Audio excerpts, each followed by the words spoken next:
hundertprozentig San Diego. Egal was euch irgendjemand erzählt. Es ist definitiv San Diego. Es ist San Diego. Hundertprozentig San Diego. Es ist definitiv San Diego. Hundertprozentig San Diego.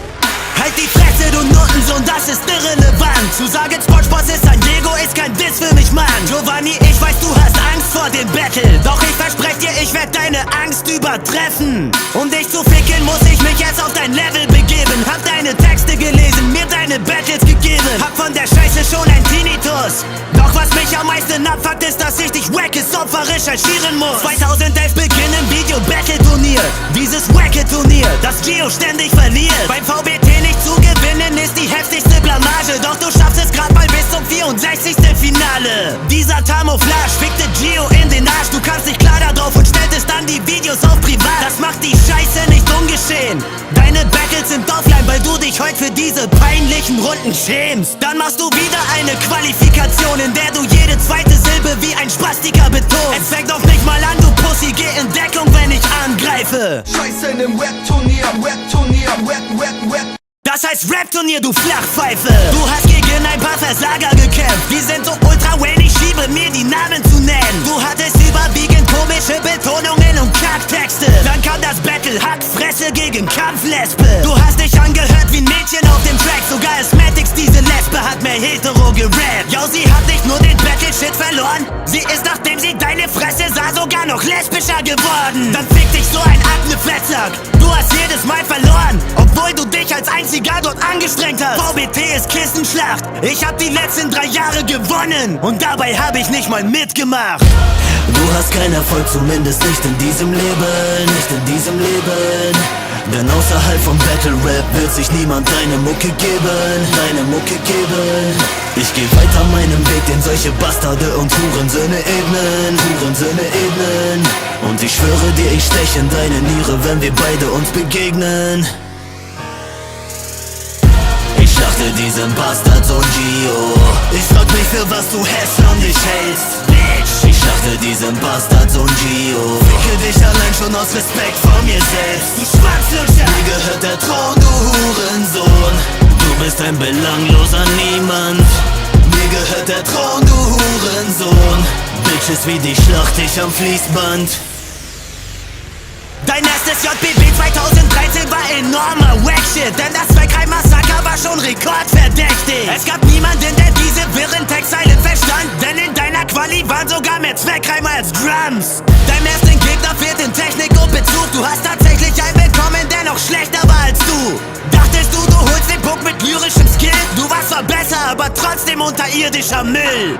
Ja, du hast verdient gewonnen, doch gegen den untalentierten ultra-wacken Bastard hätte selbst ein Green gewonnen. Er hat das Turnier verlassen, Pancharo Snitch. Du hast den Hund, obwohl du scheiße warst, mit Abstand gefickt. Und dann gegen den Bora-Spaß auch witzig gemacht, denn du hast zu dieser Zeit kein gutes Image gehabt. Machst einen auf Clown, aber ich scheiß auf deine Selbstironie. Du bist wie Cassius Clay nichts wert in dieser Rap-Industrie. Hast paar Lappen weggebettelt, um den Schwamm zu erreichen, doch gegen einen echten Gegner kannst du nichts reißen. Du standst das erste Mal im Finale gegen mich, doch das Battle hat sogar dein scheiß Privatleben gefickt. Du wurdest zwar nicht angeschossen, aber sei mal ehrlich, Gio, wie oft wurdest du drauf angesprochen? Du glaubst, du kannst deine Karriere retten? Ich hab dich so oft gefickt, man könnte denken, dass wir ne Affäre hätten.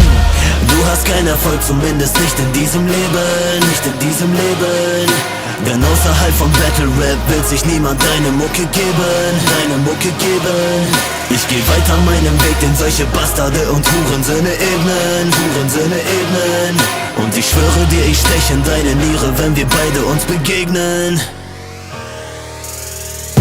Ich schlachte diesen Bastard so Gio. Ich frag mich, für was du hässlich und dich hältst, Bitch. Ich schlachte diesen Bastard so Gio. Ficke dich allein schon aus Respekt vor mir selbst. Du Schwanzlutscher. Mir gehört der Thron, du Hurensohn. Du bist ein belangloser Niemand. Mir gehört der Thron, du Hurensohn.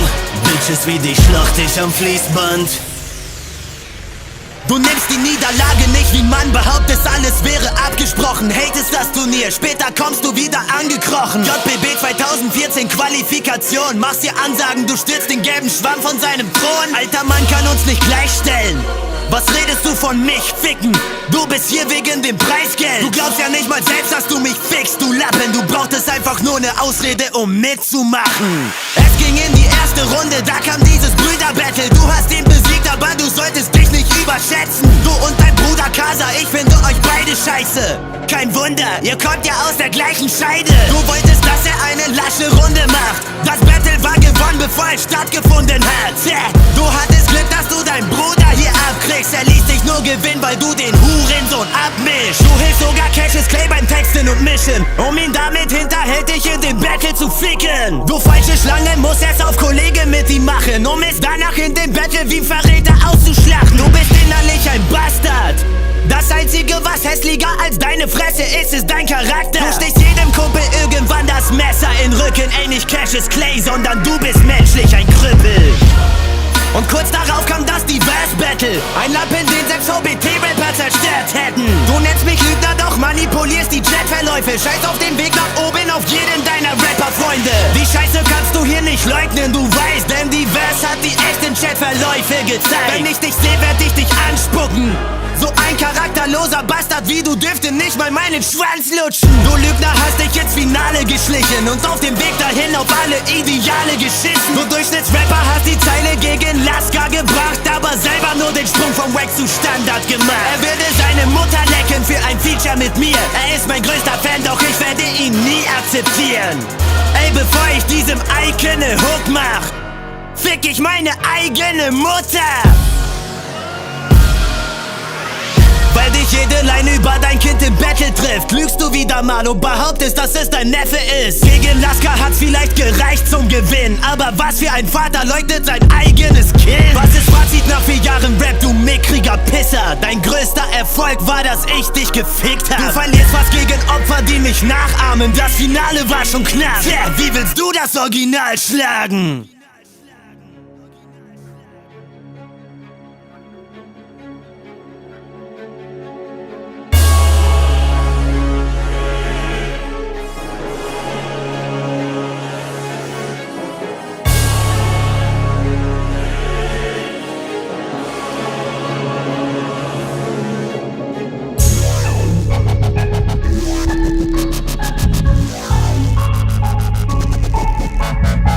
Ist der Boss in dem Biss. Du machst nur billigen Schrott, ich mach Hollywood-Shit. Ich leere das Magazin, baller dir wieder Kalaschnikow-Shots in dein Gollum-Gesicht. Du beißt auf den Bordstein am Straßenrand, dann trete ich mit meinen gelben Chucks dein kleines Skinhead so tief in den Boden, dass du locker den Ninja Turtles einblasen kannst. Du kennst das nicht anders, Schmarotzen und Chillen ist für dich und deine Familie normal. Machst dir bequem auf der Couch, während ich meine Kohle mach und deine Miete bezahl. Du gammelst von Lappy mit Bier wie ein Penner, rappst dann auf schrottige Beats im Keller. Hast dort sogar besseren WLAN-Empfang als K1, denn du bist ein Hartz-IV-Empfänger. Schande, dass du Lauch Hartz IV empfängst. Du bist so ein krasser Empfänger, du bekommst Botschaften von Außerirdischen. Dich reich zu machen wäre für sie gar kein Problem. Doch selbst die sagen, du Hurensohn sollst arbeiten gehen. Glückwunsch, du holst jetzt ein bisschen Preisgeld im Battle, doch die Kohle wird mit deiner Regelleistung verrechnet.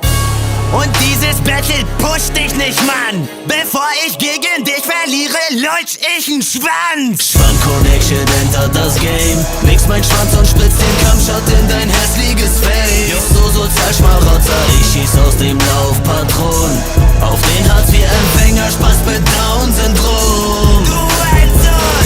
Nenn dich Adolf Gardner, Adolf Gardner, Adolf Gardner. Nenn dich Adolf Gardner, Adolf Gardner, Adolf Gardner. Ich lebe nur, um deinem Image zu schaden. Man sollte dich Skinhead vergasen. Du willst Laska mit seinem äußeren Fronten, was soll das sein? Conchita Wurst bis Gloria London? Bring dich in den Sack und ran den Nagel in den Deckel. Doch du bist so hässlich, nicht einmal die Maden wollen dich fressen. Du siehst aus, als hättest du Schläge kassiert. Ich hab dein Bild bei Photoshop geöffnet und es hat sich deinstalliert. Ich kotz, wenn ich dran denke. Du hast kaum Bartwuchs, denn sogar deine Haare haben keinen Bock auf deine Fresse. Glatze wie ein Penis, schiefe, gammelige Zähne. Du bist so ein Krüppel, ich krieg bei deinem Anblick Migräne. Du irritierst mich, dein Gesicht stärkt beim Betteln. Dafür werde ich dir dein unförmigen Mistkörper brechen. Wie traust du dich mit diesem Aussehen rauszugehen? du gehen, du Lappen? Ich glaub, nach dem Battle muss ich mir die Augen lasern lassen. Mir tut die Netzhaut schon weh. Bei deinem Anblick kriegt ja sogar der Augenkrebs von Mr. Krabs Augenkrebs. Ich fick nicht mal die allerletzte gammlige Drecksbitch. Denn sogar dein Schatten ist hässlich. Du Opfer, du hast bei den Bitches verschissen. Wenn ich so hässlich wär wie du, würd ich mir nicht mal ein Wichsen. Ich will mit dir nicht auf der gleichen Erde chillen, du Opfer. Denn du Missgeburt siehst aus wie so ein Herr der Ringe-Monster. Alter, leck mir mein Sack.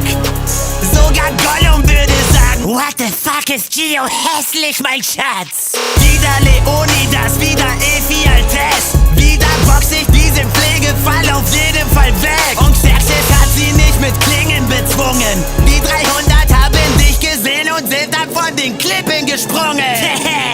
Und das Schlimmste an dem Nazi-Foto war noch dein scheiß Gesicht, denn es sah aus wie Quasimodos Arschloch.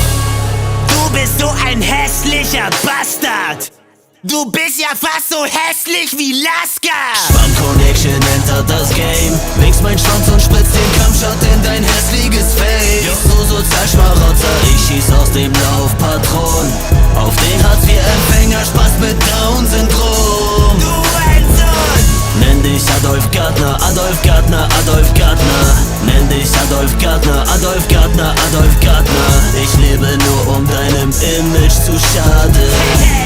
Man sollte dich Skinhead vergasen. Der Gangster, der Kilos im Bau tickt. Ich mache Mios mit Rauschgift. Die Note fragt ja, was geht? Ich sag abhängen. So wie Gio in Auschwitz. Das ist nicht American History X, denn hier wird der Skinhead zerfetzt. I denk, you are a little bit rechts. Ausländer waren auf dem Weg, in dein Block reinzukrachen und dir deinen Kopf einzumatschen. Du wärst heute nicht mehr am Leben, hätte ich den Nazi-Part damals noch online gelassen.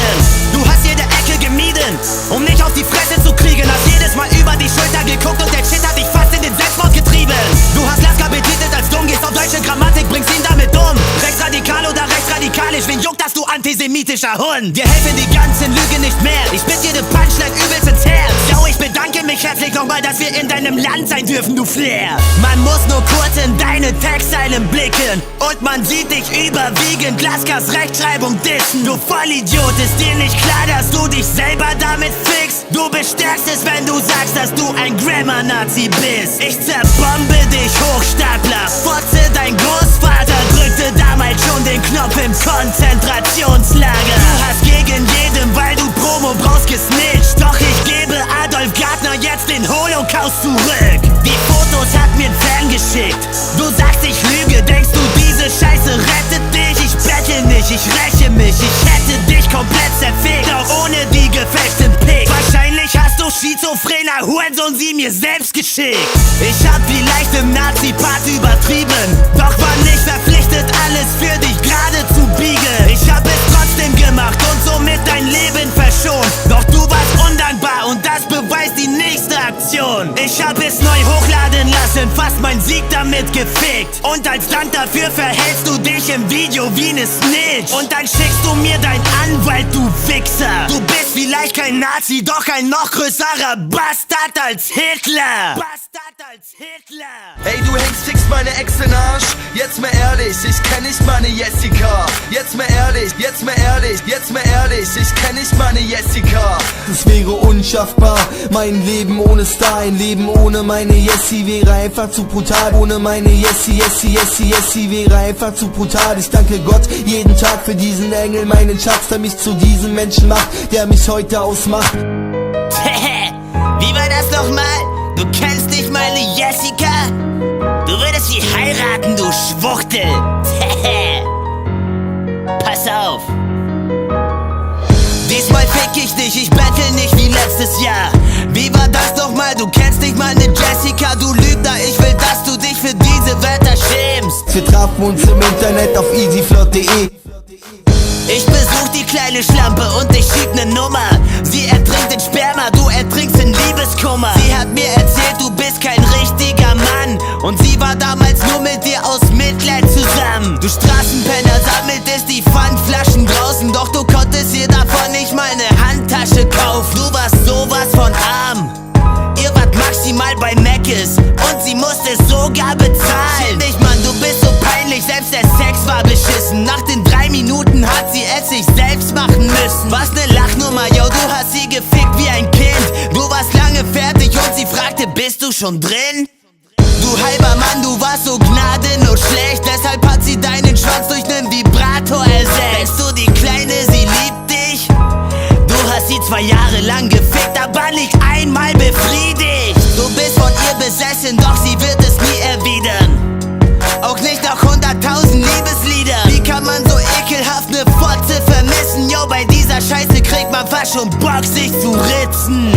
G.O.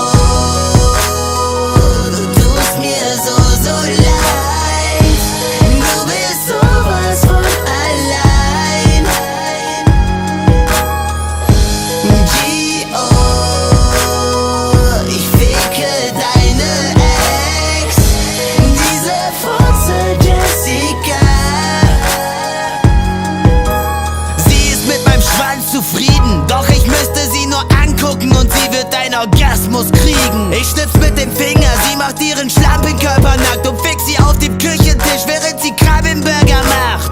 Währenddessen hängst du Nächte schlaflos allein, das ist so schlimm, du bringst sogar den Terminator zum Wein. Deine Drecksdepressionen, Bitch. Ich hab deine Love-Songs gehört und fast ne Menstruation gekriegt. Du weinst alleine, während ich im Puff deine Frau fick und du unfassbar traurig deine Pulsadern aufschlitzt. Das ist für dich zu viel, man merkt anhand von deinem lyrischen Stil. Du bist psychisch labil. Lieber kassiere ich Schläge, bevor ich deine Love-Songs höre, denn ich krieg von deiner Deepness Migräne. Ich würd mich fast schon lieber in den Arsch ficken lassen, denn die Lieder sind so pussy, dass mir Schamlippen wachsen. Du wirst so lange und so hart vom Schwang gefickt, bis du Emo-Schwuchtel dich in deiner Badewanne ritzt. Ich muss nichts beweisen, bin schon seit nem Jahr der Battle King und ich will nicht gewinnen, ich will, dass du Schlaftabletten nimmst. G.O. Du tust mir so leid, du bist sowas von allein. G.O. Ich ficke deine Ex, diese Fotze Jessica. G.O. Du tust mir so leid, du bist sowas von allein. G.O. Ich ficke deine Ex, diese Fotze Jessica.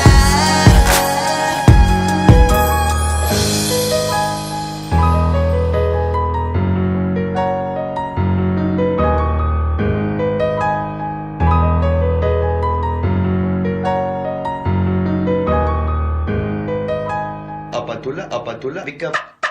Apatula, Vika. Apatula, Vika. Apatula, Vika. Apatula, Vika. Apatula, Vika. Apatula, Vika. Apatula, Vika. Yo, jetzt ist der Boss in dem Haus. Eine Flasche kostet Taui, doch wird trotzdem gekauft. Roll das Plankton Weed, geh in die Menge, zieh an den Blunt und die Leute denken, die Nebelmaschine geht an. Zieh das Krabbencoke von dem Turntable. Ich lasse schneiden im Club, zeig mir wie du twerkst, Baby. Sowas wirst du nicht mal in deinen Träumen sehen. Die Ho, die mit mir fickt, ist mindestens ne 9 bis 10. Yo, während der DJ meine Mucke spielt, wird das Krabbencoke und Plankton Weed im Club gedealt. Ich trink auf mein Sieg, du wirst im Battle zerfetzt, denn Patrick Bank tanzt sogar besser Ballett als du rappst. Mein Schwanz tut schon weh vom ganzen Frauenficken. Währenddessen gehst du Hunde so nach Hause wichsen. Ich chill im VIP und fick ne Olle, doch Gio kommt nicht in den Club rein, Gesichtskontrolle. Ich mach im Club mit Kokain-Packets Umsatz. Du weinst, weil ich gerade dein Hartz IV weggeschnupft hab. Und kommt der Kellner mit der Rechnung, Partner, dann verschwindest du im Klo, so wie Alan Harper. Abadula, Vika, fuck. Köpfe, Flasche, Nummer, Bitches mit dem Capshot, nass. Du willst auch so gerne feiern, es ist Samstagnacht. Doch wir geben auf dich und es so kein Motherfuck. Gio kommt nicht in die Disco rein. Fuck. Gio kriegt von allen Weibern Körbe. Fuck. Zieh ne Nase, Krabbeln, Kokain auf Toilette. Und Gio kriegt von mir im VIP auf die Fresse. Yo, jetzt ist der Penner im Haus. Klettert durch Toilettenfenster und bleibt steckend in Lauch. Du schleichst dich rein, während wir Coca bestellen. Und dann klaust du armer Schlucker noch der Klofrau das Geld. Du kannst dir hier etwas zu trinken nicht mal leisten. Denn dir wird schwindlig bei den Preisen. Du Opfer bist pleite, das Leitungswasser ist umsonst. Doch du kannst es dir trotzdem nicht leisten. Ja, der Pimmel vom Schwamm wird gelutscht. Und du wirst von Bitches behandelt wie Luft. Gio, ich zieh beinahe Mill von der Brust Koks. Die einzige Bitch, die mit dir chillt, ist bewusstlos. Wag es nicht auf meine Air Max zu treten. Meine Schnürsenkel sind doppelt so viel wert wie dein Leben. Hustlen und Drogen ticken. Ich bin zwar ein Schwamm, doch werde mit dir Lappen den Boden wischen. Ich mach im Club mit Kokain-Packets Umsatz. Du weinst, weil ich gerade dein Hartz IV weggeschnupft hab. Und kommt der Kellner mit der Rechnung, Partner, dann verschwindest du im Klo, so wie Alan Harper. Abadullah, Vika, fuck. Köpfe, Flasche, nur noch Bitches mit dem Capshot. Du willst auch so gerne feiern, es ist Samstagnacht. Doch wir geben auf dich und es so kein Motherfuck. Gio kommt nicht in die Disco rein. Fuck. Gio kriegt von allem Weibern Körbe. Fuck. Wie ne Nase krabbeln Kokain aus Toilette. Und Gio kriegt von mir im VIP auf die Fresse.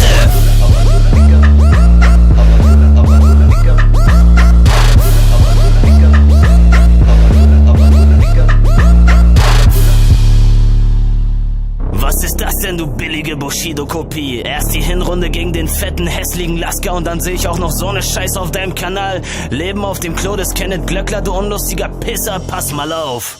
Es wird langsam Zeit, jetzt Adolf Gardner zu vernichten. Hiernach wirst du nie wieder Runden mastern oder mischen. Früher war es Beatbox bei den Jams oder VBT. Heute wirst du wackes Opfer sterben hier im JBB. Dass du weiter bist, war nicht unser Wille, ehrlich. Wollt ihr, dass ich immer wieder seine Mutter ficke, jährlich? Setz dich in das Interview und willst damit den Schwamm treffen. Doch du würdest eigentlich so gerne meinen Chuck stecken. Du bist vogelfrei, weil du den Ehrenkodex brichst. Du bist nicht interessant fürs JBB ohne mich. Ich bin angeblich involviert und Julian ist mein Partner? Schäm dich, Julians Blog war sowas wie dein Vater. Du hast Anki mein Hype, du wirst gehört und auch geklickt. Ein paar Shots dadurch vertickt, plötzlich hör ich, dass du snitch. Du hast vergessen, wo du herkommst, der Shit hat dich gepusht, Mann, aber kein Problem, ich ficke deine Mutter, Adolf.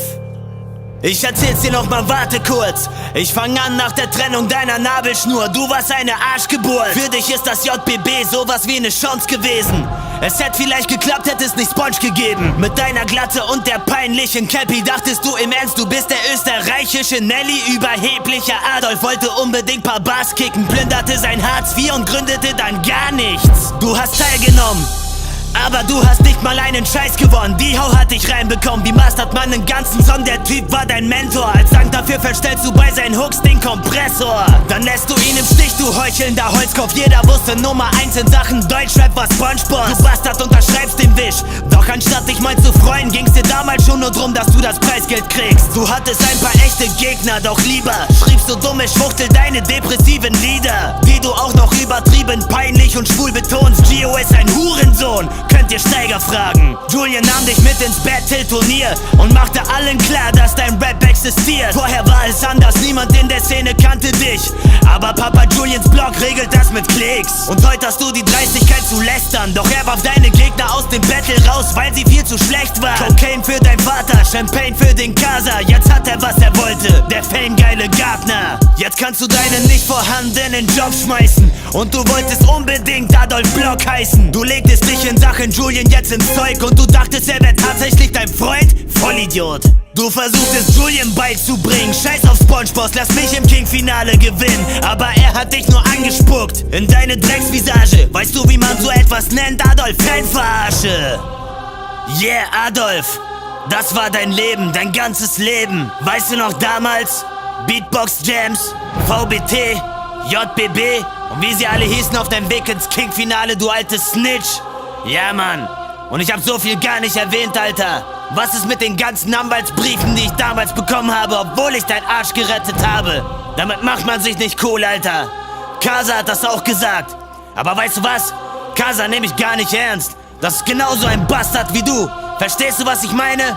Nur eure Väter sind unterschiedlich. Im Herzen seid ihr genau derselbe Hurensohn. Aber scheiß drauf, Mann. Das war die Geschichte. Und jetzt kommt das Finale, Dicker. Yeah! Adolf. Weil es das King-Finale ist, wird heute ein Todestag. Ich exekutiere Adolf Gartner für den Hochverrat. Brauchst nicht immer, das hier ist die Wahrheit zu sagen, denn du Hochstapler kannst selber nicht die Wahrheit ertragen. Erinner dich zurück, Splash 2008. Er hat auf dem Scheißhaus gekackt und nicht abgespült. Das ist nicht irgend so ein Reim, den ich hab. Er hat wirklich auf dem Scheißhaus gekackt und nicht abgespült. Du bist so intrigant, ich werd dich stechen lassen, so wie meinen Text von meiner Runde auf meinem Riesenschwanz. Ich hab so viel Fragen an meinen Drecksgegner. Wenn du mein Schwanz wärst, wär ich dann ein Rechtsträger? Alle Gärtner sind gleich, ob Adolf oder Casa. Nach diesem Track rennst du wieder zum Anwalt, du Versager. Ne Info am Rande, nur dass ihr Bescheid wisst, dass jeder, der den Bastard Daumen hoch gibt, mein Feind ist. Ich hab jetzt alles mal Revue passieren lassen. Im Endeffekt bleibt mir nur übrig, dich zu schlachten. Es ist nicht rückgängig zu machen. Arschloch, rest in peace, Hitlersohn Adolf. Ich mach das hier nicht mal für mich, bei mir läuft du Spast. Ich mach das nur, damit du's hiernach nicht mehr leugnen kannst. Für jeden, der dich jemals unterstützt hatte, damit du heute wahrgenommen wirst, du Mistratte. Für Julians Blog, ohne den du keine Fans hättest. Für Diho, er schrieb deine Zweckreime in Rap-Battles. Für Cassius Clay, er hat sich von dir mischen lassen. Für Casa, er hat dich gewinnen lassen. Für Divas und Laska, deine wacken Gegner. Yo, du bist und bleibst nur ein Verräter. Für deinen Sohn, dem ich später mal erzählen kann, sein Vater war ein Hurensohn.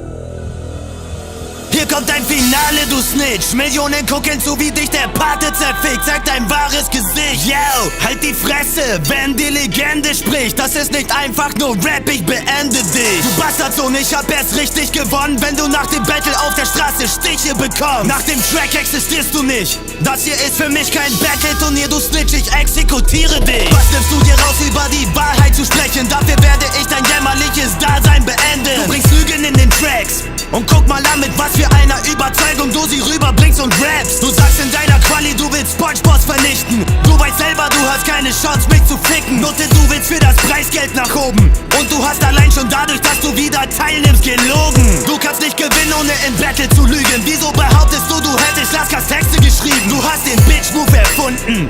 Denn ausschließlich mit Rap-Skill generierst du keine Klicks auf die Runden. Du kritisierst mich, obwohl du nie besser warst, du Blender. Laska schuldet Leuten Geld und muss den Rappernamen ändern. Wie absurd ist das denn? Ich zerleg dich, Betrüger. Du bist nicht nur dreist, du bist auch noch ein dämlicher Lügner. Du bist so ein peinlicher Typ. Jessica zu leugnen ist ein weiterer Beweis, dass du lügst. Hast den Song gelöscht und der ist so überkrass abgestritten, aber jede deiner Lügen wird dich Bastard vernichten. Du hast jeden hinterhältig angelogen, sogar Cassius hast du deine Hilfe ständig angeboten. Gab's ihm Reimer, hast ihn gegen Win supportet, ihm in sein Gesicht gelacht und dann von hinten ermordet. Gewissenlos am Lügen, sagst er hat bei Mediakraft nur um so ein Battle zu gewinnen unterschrieben. Du willst, dass dir alle glauben, dann beweis es uns, du Blenderratte. Zeig uns deine Videos der Extraklasse. Um dort die Schwuchteln alle wegzubetteln, muss man nicht mit Mediakraft unter einer Decke stecken. Es ergibt keinen Sinn, als ob so ein Netzwerk ein Turnier manipuliert, damit ein Cassius Clay gewinnt. Du hast die Lügen so blamabel verpackt. Alles inszeniert, doch er hat's nicht mal ins Finale geschafft. Hast dich selbst in diese Lage gebracht. Du hast so oft gelogen, aber dich nicht einmal gerade gemacht. Du machst alles für den Sieg, du machst alles für Geld. Du gehst sogar so weit, dass du die Unterhaltungen fällst. Du gehörst geopfert. Du wolltest ihn bloßstellen mit Fake-Verläufen, obwohl die Verse dir Props gab. Und wieder einmal hast du Blender gelogen. Ehrenloser Bastard, hast ihm sogar Geld abgezogen. Dass du ihm eine Hook versprichst, zeigt nur, dass du ein Bastard bist. Du ziehst ihn ab und gibst dann auch noch anderen mit. Bevor du Divas ne Hook machst, ziehst du ihm lieber nen Fuchs ab. Ich hab so ehrlichen tiefen Hass. Du bist genauso ein falscher 50er wie der, den dir die Verse überwiesen hat. Du sagst zu ihm, er ist wie diverse andere, weil du ihn abgezogen hast wie diverse andere. Es ist nicht überprüfbar, doch wenn das stimmt, bist du ein Hurensohn. Und wenn nicht, bist du ein Lügner. Du machst immer einen auf freundlich und nett, doch wenn du profitieren kannst, gibt's keine Freunde in Rap. Wenn man dir vertraut, dann kriegt man von dir Messerstiche ab. Du standst mit jedem deiner Gegner länger in Kontakt. Du bist ne Fotze tief in deinem Herz. Wenn man betrachtet, wie du gewinnst, sind deine Siege nichts wert. Und weil die Fakten nicht treffen, hast du jeden deiner Gegner wie ne Ratte gebettelt. Komm mir nicht mit Winning-Zeltern und dem Zeitungsartikel. Das ist Entertainment, war merkt man allein an dem Titel. An dem Inhalt, an den digitalen Style und den Texten. Yo, die Darstellung war nicht mal ansatzweise authentisch. Ich hab mich sogar angestrengt, es witzig zu rappen. Das war alles noch im Rahmen von nem Internet-Battle. Das hier kannst du nicht als Lüge verkaufen, denn du rappst deine Lügen so, dass Leute sie in Wirklichkeit glauben. Der Winning-Shit war offensichtlich, doch du peilst das nicht, weil du von deinen ganzen Lügen Kopf gefickt bist. Dreh das alles um, du Fotze, konter das mal. Doch wenn du sagst, ich würde lügen, ist das Doppelmoral. Du kleine Schlampe, transportierst die Lügengeschichten alle ekelhaft, um deinen Gegenüber zu ficken. Hiernach liegst du in nem Blutbad am Boden. Ich hab entertained und übertrieben, aber du hast gelogen. Auch wenn du nicht willst, wird alles gerade gerückt. Steh zu deinen Lügen, Fotze, zeig dein wahres Gesicht. Nicht mal das kannst du, denn Leute wie du geben kein Fick. Doch ich kann dir versprechen, alles kommt im Leben zurück. Man sagt, dass Karma ne Hure ist. Du bist so ein krasser Lügner, ich glaub dir nicht mal, dass Casa dein Bruder ist. Du weißt, dass der Part deine Zukunft fickt. Sieh dich an, du hast hier jeden verraten für YouTube-Klicks. Und ich will nicht nur den Scheiß gewinnen, ich will meinen Gegner wie ne kleine Bitch zum Weinen bringen. Du wirst als Rapper kein Business machen, denn du bist so dreckig und intrigant wie Sex and the City Schlamm. Bitch, halt Distanz. Du wirst auch dieses Mal vernichtet vom Schwarm, also nimm's wie ein Mann. Und weißt du, was erbärmlich ist? Wenn es dich selbst einmal trifft, dann beschwerst du dich. Ich hab mich noch nie so vor einem Gegner geekelt, du erbärmlicher Unmann. Ich hab dir noch einen Gast mitgebracht.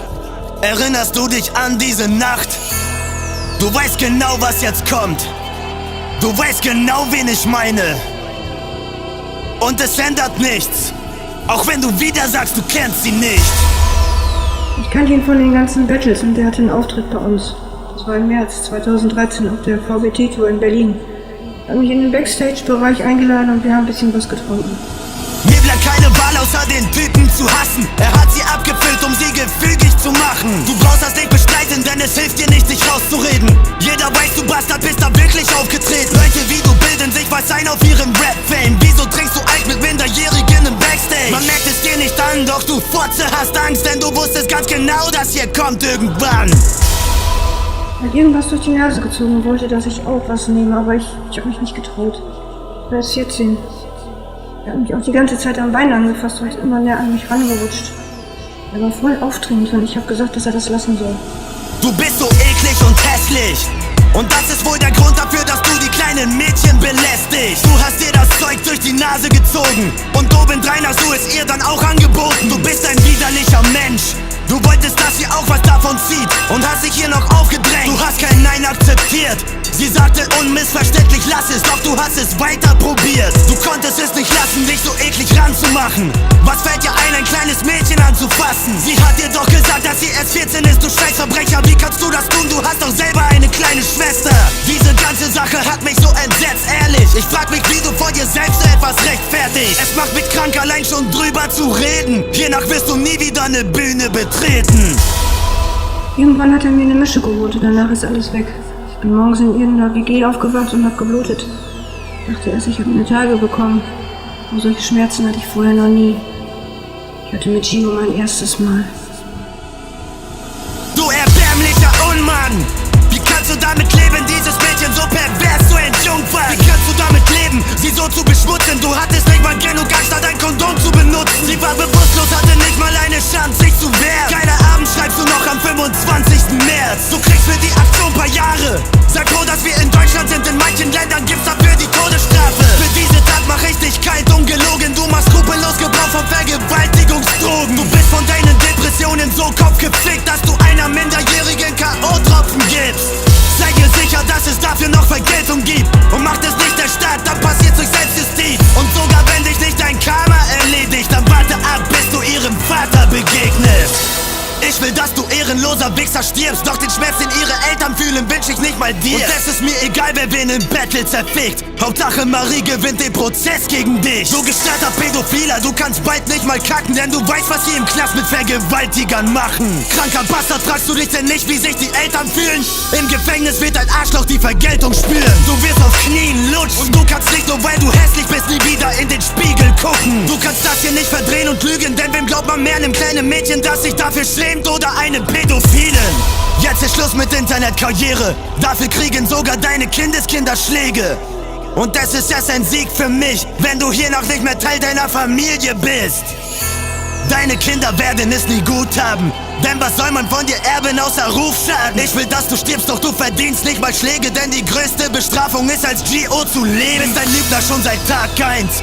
Du hast sie vergewaltigt, sag wenigstens einmal die Wahrheit. Sag deine Freundin und Verwandte noch, dass du sie liebst, denn hier noch bleibt dir nur noch eine Wahl. Suizid.